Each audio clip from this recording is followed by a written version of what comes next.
Hola mis amigos, vamos a ver un caso acerca de el Step 1 con los temas relacionados a biología celular y genética.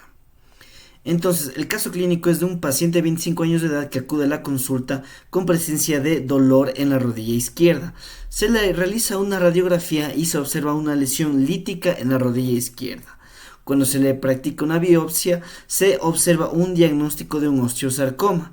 Y, esto es muy importante, como antecedentes patológicos de importancia, tiene una enucleación del ojo derecho por un retinoblastoma.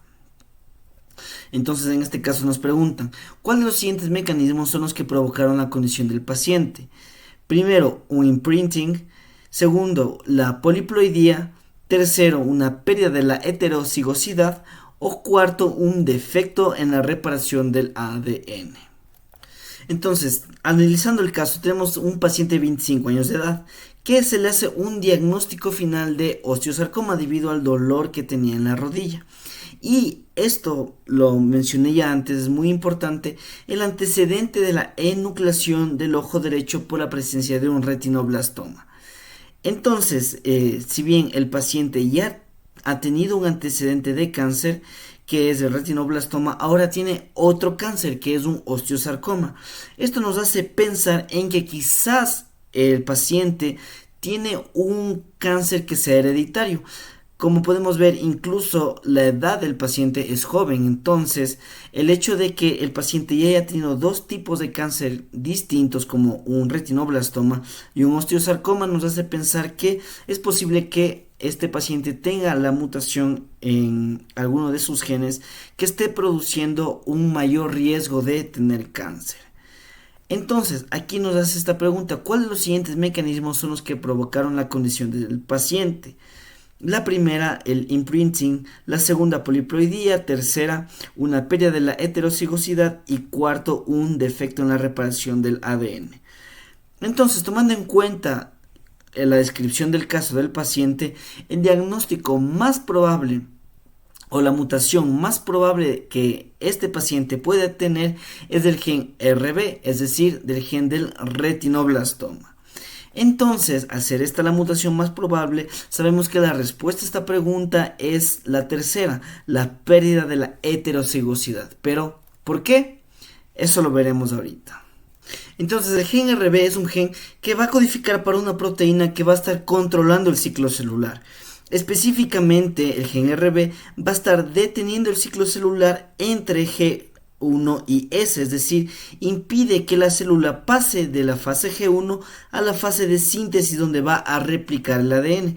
Y esto se produce cuando, por ejemplo, existe algún daño en el ADN. Entonces, ¿qué es lo que sucede en los pacientes que tienen una mutación del gen RB?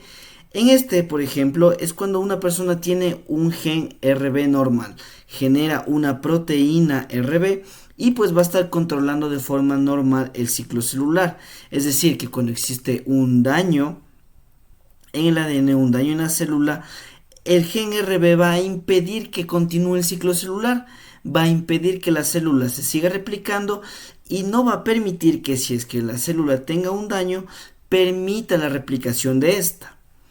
Ahora, en cambio, si es que tenemos un paciente que nace con una mutación del gen RB, este alelo que no está mutado va a poder continuar realizando la proteína RB. Es decir, va a estar funcional y también va a impedir la continuación del ciclo celular. Pero si es que existe un daño a este gen que sí estaba funcionando, ahora la persona va a tener los dos genes mutados, es decir, va a tener ausencia de la proteína RB. Y como ya no tiene la proteína RB, vamos a ver que esta célula que tiene los dos genes mutados va a continuar con la replicación. A pesar de que esté mutado, a pesar de que esté dañada esta célula, la célula va a continuar con la replicación, a diferencia con esta que solo tenía un gen mutado.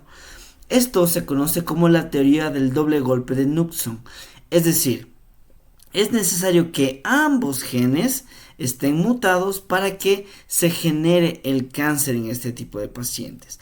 Es por eso que en esta pregunta la respuesta es la pérdida de la heterocigosidad. Es decir, Cuando una persona nace con una sola mutación, es un paciente que es heterocigoto. Y cuando este gen se muta, se pierde esta heterocigosidad en esa célula y ahora se hace homocigoto. Es por eso que esa es la respuesta a este caso clínico. Con respecto a las demás respuestas, el imprinting, en cambio, hace referencia a un concepto totalmente distinto. A lo que hace referencia el imprinting es la expresión de los genes, que varía o depende de si es que el gen es heredado por la madre o por el padre.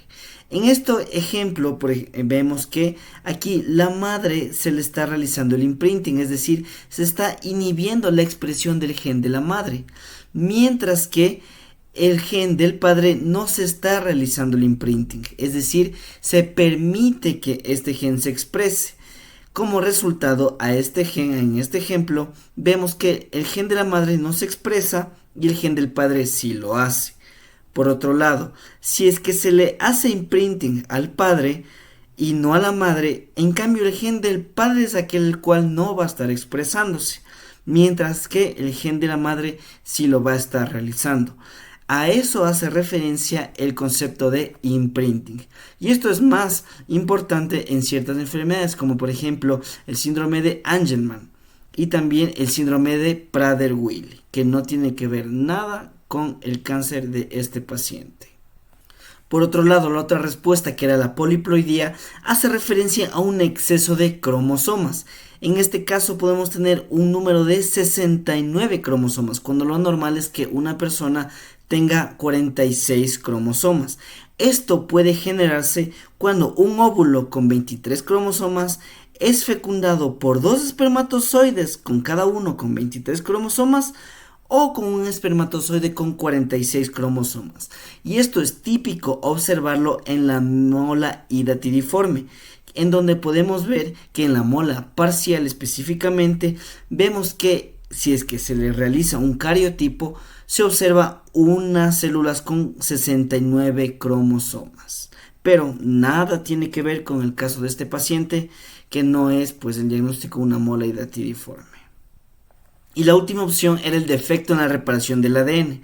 Pues bien, aquí hay varios tipos de enfermedades, como por ejemplo la ataxia-telangiectasia, la xeroderma pigmentosa, que no se relacionan con el tipo de cáncer que está presentando este paciente, sino más bien, por ejemplo, estas enfermedades como la xeroderma pigmentosa, vemos una gran cantidad de tumores de la piel, que en este caso del paciente no está presentando. Si te gustó el video, dale like y comenta qué otro tipo de temas quisieras que te explique mediante casos clínicos.